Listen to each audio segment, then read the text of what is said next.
दिवस तिसरा. नीलेश्वरम ते गुरुवायूर मंदिर. नोमाडिक तुषारच्या नजरेतून. नमस्कार मंडळी. आजचा दिवस सुरू झाला थोडा निवांतपणे, कारण प्रवास होता फक्त 250 किलोमीटरचा. सकाळी उठल्यावर समुद्र किनाऱ्यावर गेलो. एक सुंदर प्रायव्हेट बीच, पांढरी शुभ्र वाळू आणि निळं नितळ पाणी. त्या लाटांमध्ये मन हरवून गेलं आणि शरीरात एक वेगळीच ऊर्जा संचारली. साचीने त्रिशाने मातीत खेळण्याचा आनंद घेतला आणि आम्ही सगळ्यांनी वेगळ्या फोटोच्या पोजेस ट्राय केल्या. आठवणींच्या फ्रेम्स तयार करत बीचवर मस्ती करून झाल्यावर स्विमिंग टँकमध्ये उडी मारली. शांतता आणि थंडावा मिळाला. जणू मनाला विश्रांती मिळाली. आजचा नाश्ता खास केरळी होता. फ्रूट, ज्यूस आणि पारंपरिक पदार्थ. कॉफीचा आस्वाद घेताना लॉनवर बसून निसर्गाशी संवाद साधला. एक क्षण जो कायम लक्षात राहील.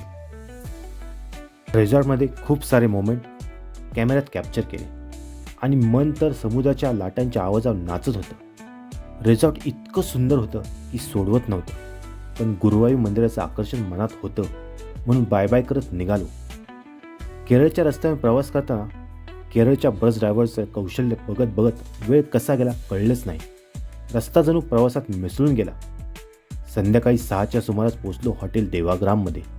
स्वच्छ, नीटनेटकं आणि शांततेने भरलेलं. फ्रेश होऊन शॉर्ट्स सोडून पारंपरिक कपड्यांमध्ये मंदिरासाठी सज्ज झालो. गुरुवायूर मंदिरात प्रवेश करताच हत्तीचं दर्शन झालं. मंदिराची भव्यता आणि परंपरा जाणवली. श्रीकृष्णाच्या बालस्वरूपाचं दर्शन अर्ध्या तासातच मिळालं. हेच तर भक्तीचं खरं सौंदर्य. मनापासून आलेल्या भाविकांना देव दर्शन देतोच हे अनुभवताना मन गहिवरलं. मंदिर परिसरात थोडं शॉपिंग केलं आणि मग हॉटेलवर जाऊन शांत डिनर केला. आजचा दिवस भक्ती, निसर्ग आणि आठवणींनी भरलेला होता. दिवस तिसरा. सौंदर्य, शांतता आणि श्रीकृष्णाच्या दर्शनाचा आनंद. तुम्हाला कसा वाटला आजचा अनुभव कमेंटमध्ये नक्की सांगा. उद्या पुन्हा भेटू नव्या ठिकाणी नव्या भावनांसह. तोपर्यंत शुभरात्री मंडळी आणि मनात श्रीकृष्णाचं स्मरण.